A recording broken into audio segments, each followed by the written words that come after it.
Sahabat Aman Danu Channel, luar biasa. Alhamdulillah saya sudah berada pada separuh perjalanan anak tinggal.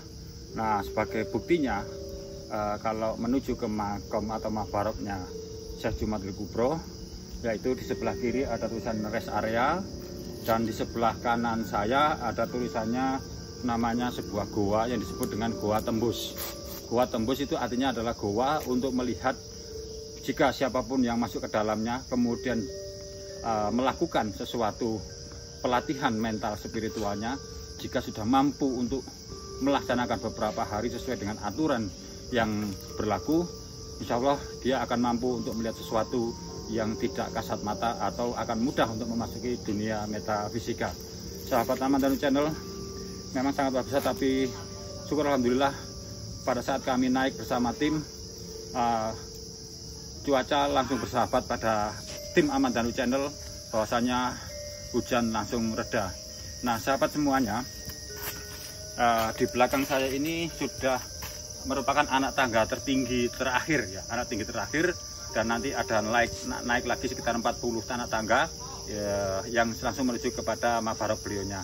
Informasi ini saya dapat dari seorang masyarakat di sini yang sedang melakukan proses penjagaan atau pembersihan ranting-ranting di hutan. Untuk itu sahabat semuanya, jangan bosan, tetap ikuti langkah saya ke makam Syekh Jumadil Kubro. Sahabat Aman Danu Channel, alhamdulillah saya sekarang berada pada puncak yang kedua atau rest area yang kedua, di mana sudah sangat dekat dengan puncak satu, di mana beliaunya pernah menempuh perjalanan spiritual untuk melakukan proses keluar sampai di akhir hayat beliau. Sekali lagi, sahabat Aman Danu Channel, dulur-dulur, memang perjalanan ini sangat luar biasa.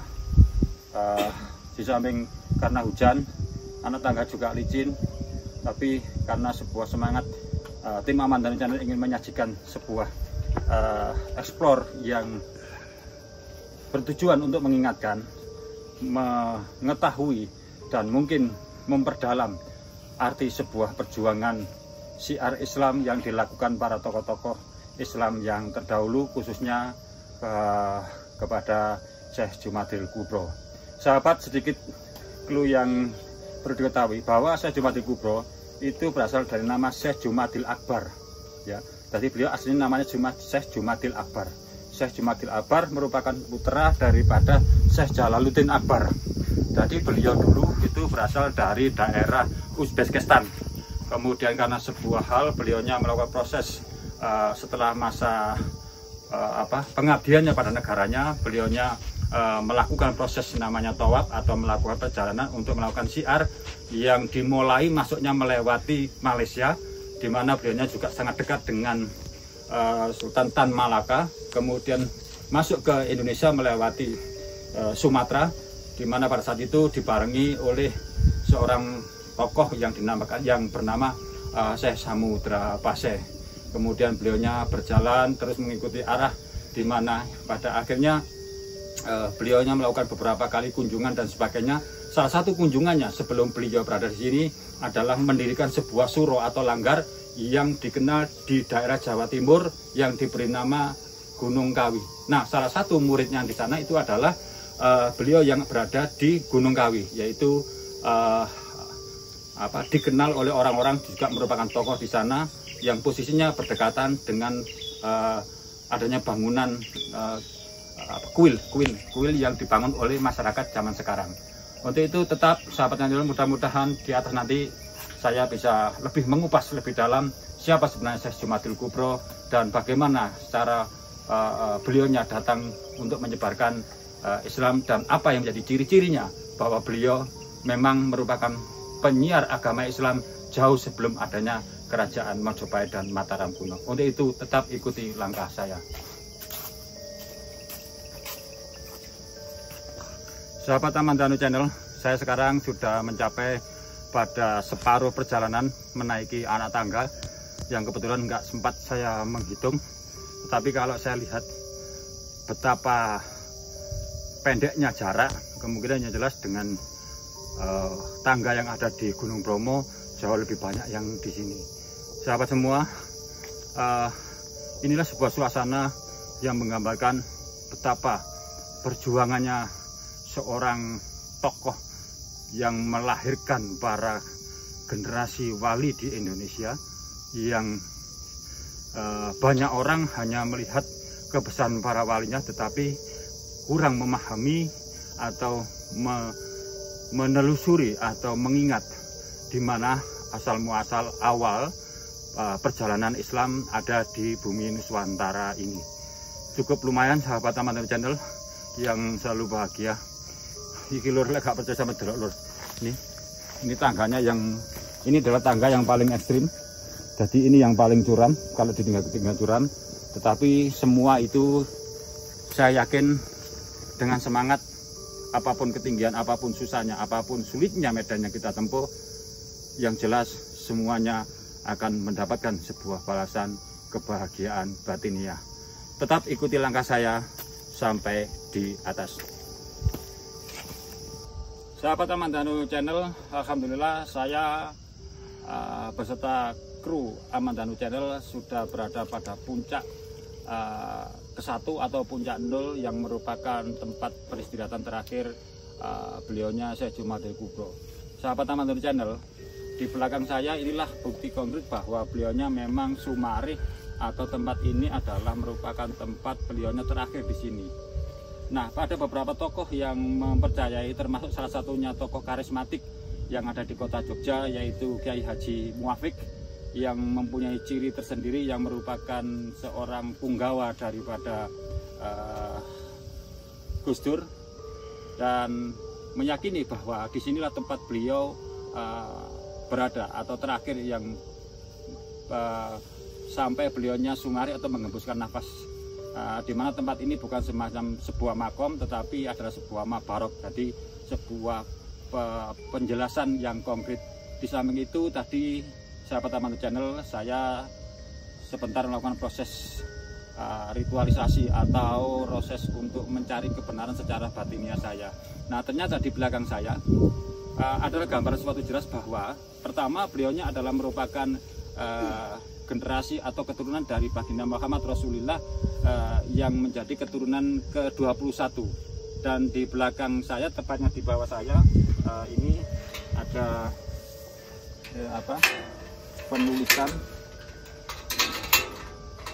yang merupakan bagian daripada silsilah beliau, yaitu ini adalah silsilah beliaunya, bahwasanya ada beliaunya cuma ada berada dari Siti Fatimah, Sayyidina Husain, kemudian turun sampai ke bawah yang merupakan Syekh Muhammad Abdur. Jadi ini adalah bagian daripada pembuktian secara konkret bahwa ini bukan sebuah kebenaran dan ini bukan sebuah hal yang